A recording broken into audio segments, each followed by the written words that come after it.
Akıl Bakdadı kanalında Cici Hak Qərdək.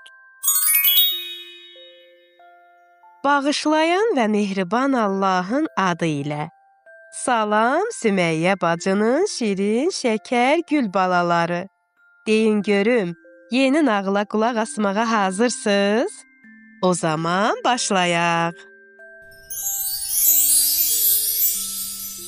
Bu gecənin hekayəsi yaxşılıq. Bir gün Möhsün qardaş İsfahanın Şəhid Səduqi xəstəxanasına tibbi təlimlər almağa getmişdi. Orada ilk tibbi yardım qaydalarını öyrənirdi ki, lazım gələndə insanlara kömək edə bilsin. O daim özünü inkişaf etdirməyi xoşlayırdı. Ona görə də tez-tez belə təlimlərə qatılırdı. Xəstəxanadakı təlim günlərindən birində Möhsün qardaş dostu ilə söhbət edərkən dedi: "İstəyirsən bu gün həm sənə və həm də mənə çox faydalı olacaq bir iş görək? Allahın razılığından ötürü bir iş."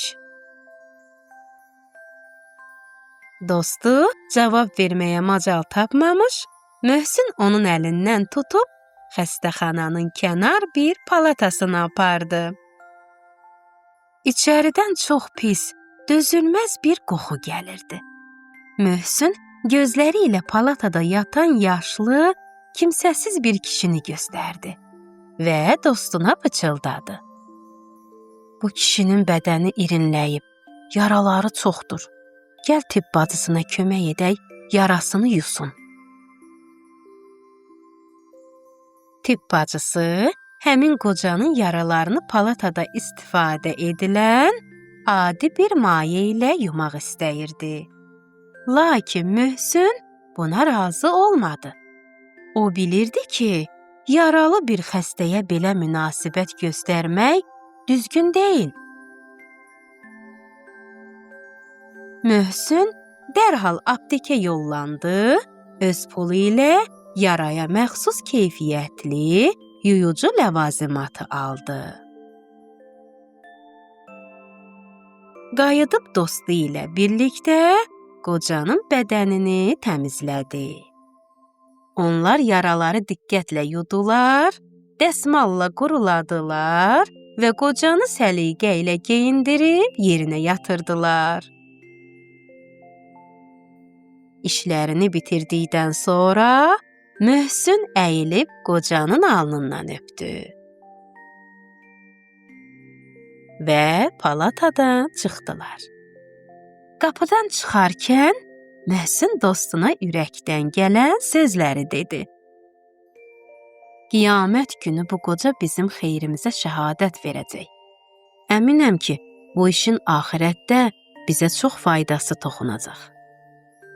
Möhsün üçün bu sadəcə bir xidmət yox, Allah yolunda edilmiş savabı böyük bir əməl idi.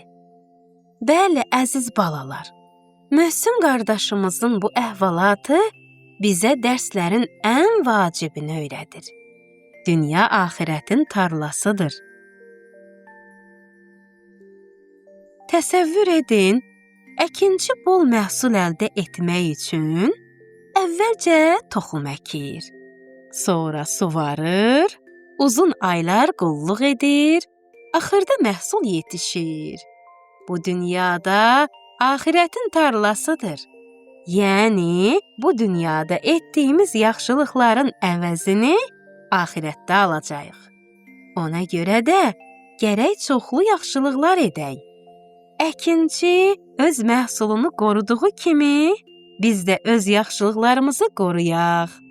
Onları minnət qoymaqla, yəni başqasına mən sənə yaxşılıq etdim deməklə və ya riya etməklə, yəni göstəriş üçün etməklə əldən verməyək.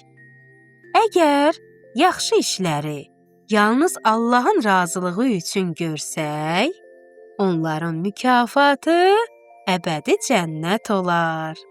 Unutmayın, ən böyük xəzinə Allahın razılığı üçün edilən kiçik bir yaxşılıqdır. Əziz balalarım, nağılımız barəsində şəkil çəkib bizə göndərməyi unutmayın.